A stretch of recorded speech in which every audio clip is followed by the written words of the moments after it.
On the Titanic, the first people died without even knowing the ship was sinking. It was almost midnight when the Titanic, the greatest symbol of luxury and technology of its time, struck an iceberg in the darkness of the Atlantic. There were no explosions and no fire, just a disturbing metallic sound.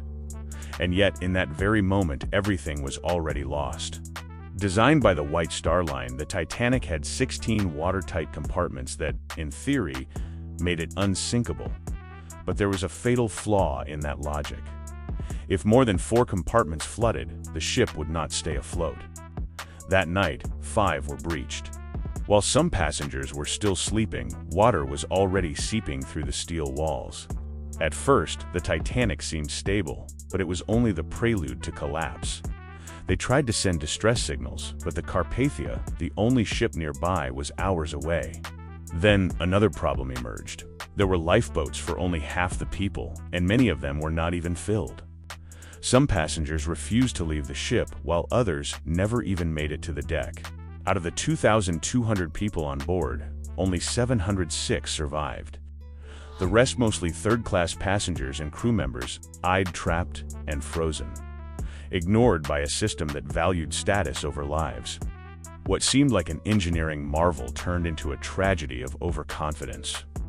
The Titanic did not sink because of an iceberg alone, it sank because of arrogance. And only then, when it was already too late. The world understood that it is not enough to build something grand if you are not prepared for what you cannot control. The Halifax tragedy began in an almost harmless way. On December 6, 1917, thousands of people calmly went out into the streets simply to watch a small ship engulfed in flames slowly drifting toward the port of Halifax. They had no idea they were seconds away from being vaporized. That ship was the Mont Blanc, a French cargo vessel carrying a lethal combination of picric acid, TNT, benzene, and other explosives, everything needed to erase a city from the map. And no one knew. It carried no warning flag. The catastrophe began with a simple collision in the narrow harbor of Halifax. A navigation misunderstanding between the Mont Blanc and the Norwegian ship IMO caused the vessels to collide. The impact started a fire aboard the Mont Blanc. Its crew, knowing the ship was essentially a floating bomb, jumped into the sea and fled without explanation. But the real disaster was only beginning. The ship kept burning in full view of everyone. Firefighters, soldiers, and civilians had no idea what was about to explode. At 9 a.m., when a large crowd had already gathered, the entire city shook. The Mont Blanc exploded with the force of about 2.9 kilotons of TNT. The shockwave shattered windows more than 50 miles away and created a tsunami inside the harbor. More than 2,000 people died instantly. Nearly 9,000 others were injured, many of them blinded by glass shards flying at supersonic speeds. The northern half of Halifax was destroyed. About 12,000 buildings were reduced to rubble. Thousands were left homeless. Hospitals collapsed under the pressure of the casualties, and chaos spread across the city. Although help eventually arrived from across Canada and the United States, the lesson had already been brutally clear. A chain of human errors, silence, and poor design can detonate an entire city. The Halifax explosion did more than leave physical scars. It changed the way the world handles emergencies. But for thousands of people that morning, the story ended before they could even understand what they were witnessing. The Holocaust began with what seemed to many Germans like a good intention, creating a better world. In 1933, when Adolf Hitler and the Nazi Party came to power in Germany, they did not arrive by firing weapons. They arrived promising order, racial purity, and what they claimed would be an economic recovery. But their anti-Semitic ideology blamed Jews for every problem in the country, from inflation to Germany's defeat in World War I. And the worst part is that millions of people believed it. It started gradually. In 1935, the Nuremberg Laws officially stripped Jews of their rights as citizens. They could no longer marry Germans, work in certain professions, or have a voice in public life. Marginalization became legal and systematic. When World War II broke out in 1939, that marginalization turned into confinement. Jews were forced into ghettos under inhumane conditions, where hunger and disease became part of everyday life. Then, in 1941, the Nazis activated what they called the final solution, a plan to completely exterminate the Jewish population of Europe. Places like Auschwitz concentration camp, Treblinka extermination camp, and Sobibor extermination camp are now symbols of inevitable horror. But at the time, they were treated as logistical engineering project strains, furnaces, gas, and numbers. Millions died in gas chambers. Others were killed by mass shootings, starvation, forced labor, or death marshes. And it wasn't only Jews. The Nazis also persecuted Romani people with disabilities, political dissidents, enslaved populations, and homosexuals. Anyone who did not fit the imposed norm had no guaranteed right to live. When the Allied forces of World War II liberated the camps in 1945, the numbers were almost impossible to comprehend. 6 million Jews had been murdered, along with more than 5 million non-Jews.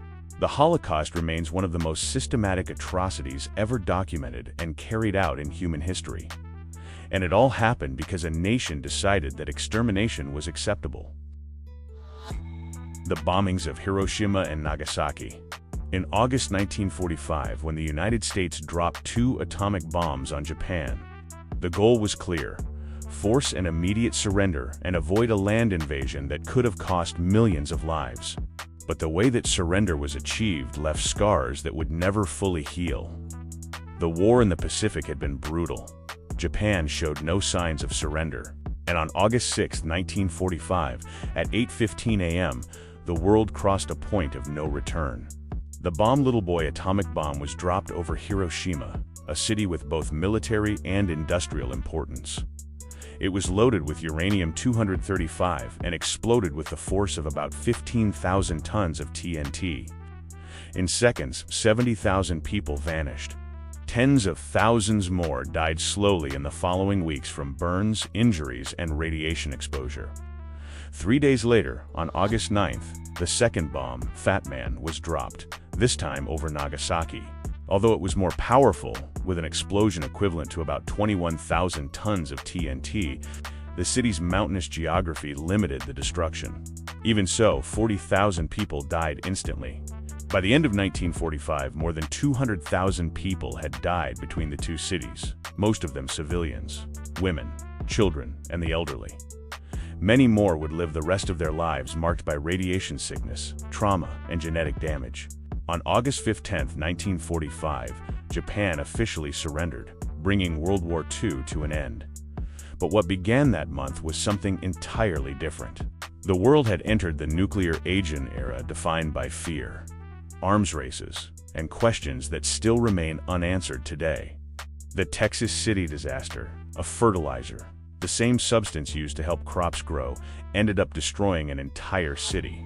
On April 16, 1947, at the port of Texas City in Texas, a French cargo ship, the SS Grand Camp, was docked carrying more than 2,000 tons of ammonium nitrate on board. Ammonium nitrate is a common compound used as fertilizer, but under certain conditions, it can become a bomb. At 8 a.m., a small fire was detected in the ship's cargo hold. They tried to extinguish it, but when they couldn't control the flames, the captain ordered something that seemed reasonable: close the hatches to suffocate the fire. What he didn't realize was that this would accelerate an uncontrollable chemical reaction. Moments later, the cargo detonated. The explosion was so powerful that it was heard more than 150 miles away.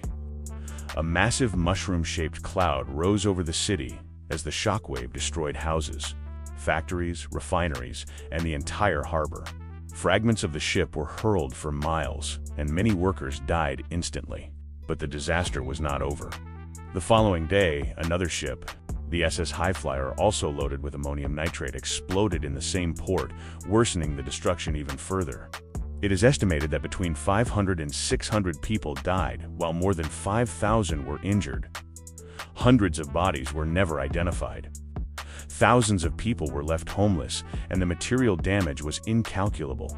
What began as a small fire on a docked ship turned into one of the worst industrial accidents in the history of the United States.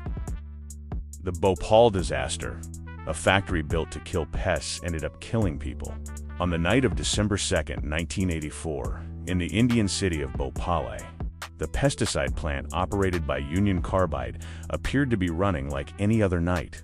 But inside its storage tanks were about 42 tons of methyl isocyanate, one of the most toxic chemicals on the planet.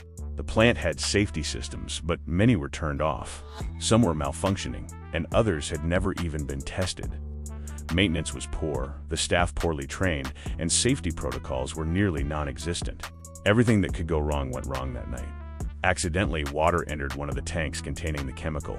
What followed was an uncontrollable chemical reaction. Pressure began to rise. The temperature increased rapidly.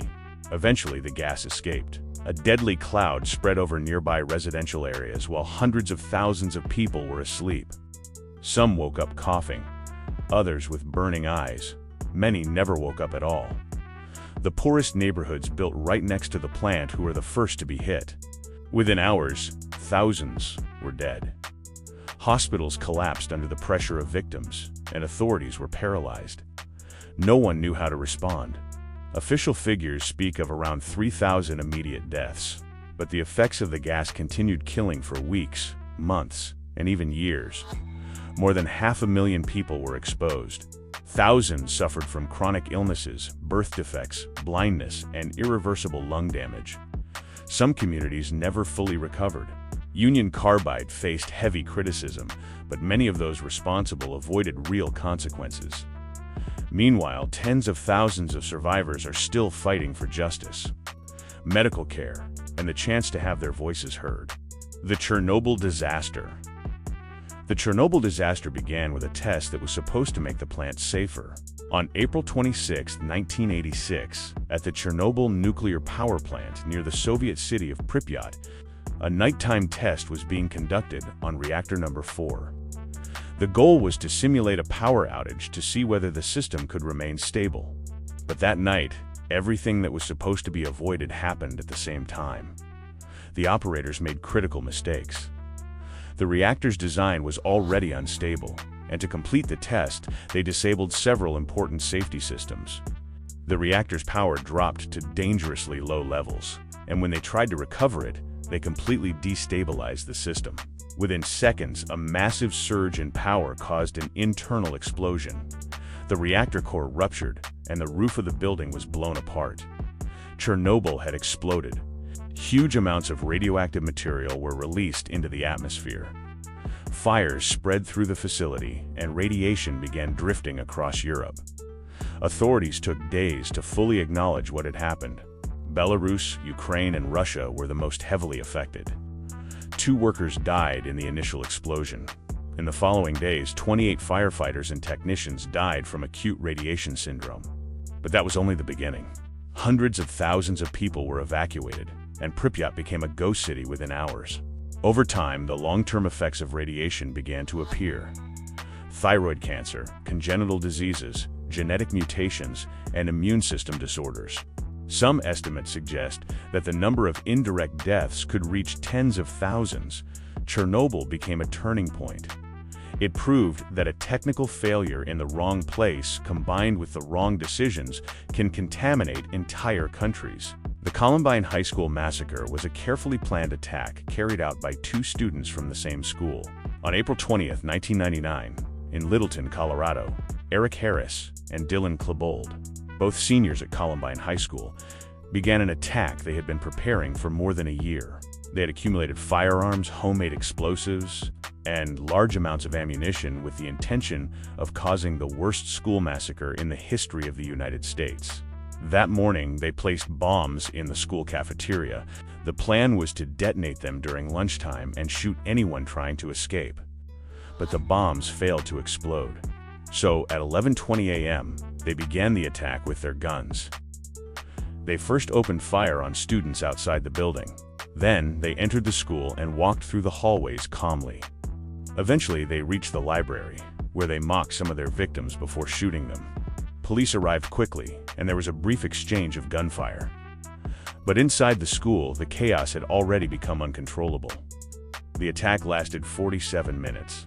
In the end, Harris and Klebold took their own lives in the library. 12 students and 1 teacher were killed. 21 more people were wounded by gunfire.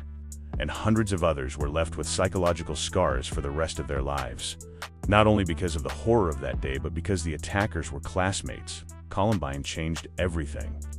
But it also revealed something many people did not want to accept. The next attacker would no longer be a stranger. He could be sitting in the same classroom as you. The September 11th attacks.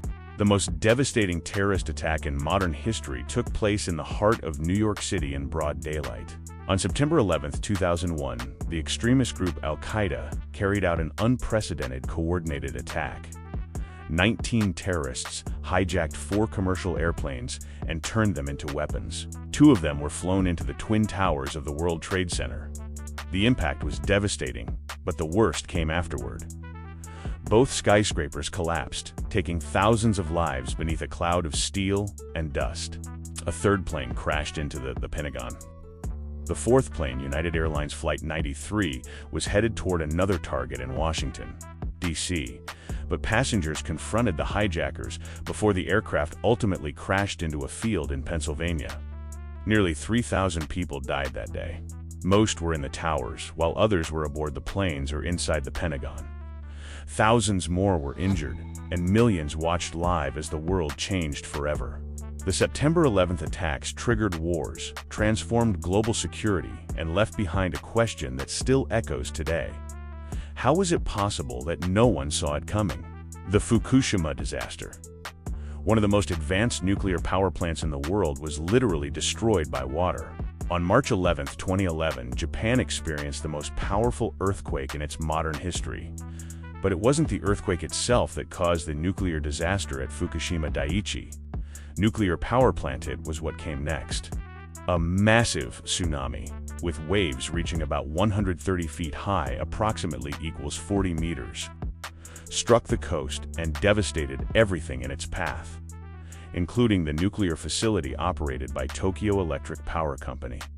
The water flooded the plant and disabled the emergency generators, which were essential for cooling the reactors. Without cooling, the system began to fail. Over the following days, 3 nuclear meltdowns occurred. Internal pressure increased, hydrogen accumulated, and eventually the reactor buildings exploded, releasing radioactive material into the air. The soil, water, and farmland in the surrounding area became contaminated. More than 150,000 people were evacuated.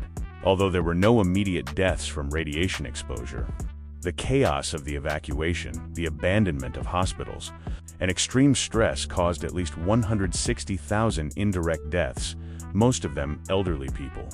A 12-mile exclusion zone around the plant remains in place, and the decontamination process is expected to take decades. After the disaster, Japan temporarily shut down all of its nuclear power plants, and the entire country began to rethink its relationship with nuclear energy. The Sandy Hook Massacre. A primary school, the place where children should feel the safest, turned into a battlefield in less than 5 minutes. On December 14, 2012, Adam Lanza, a 20-year-old man, began the day by murdering his own mother. He then drove to Sandy Hook Elementary School in Newtown, Connecticut. Armed with a semi-automatic rifle, he forced his way into the building by shooting through a window. Inside the school, panic spread immediately.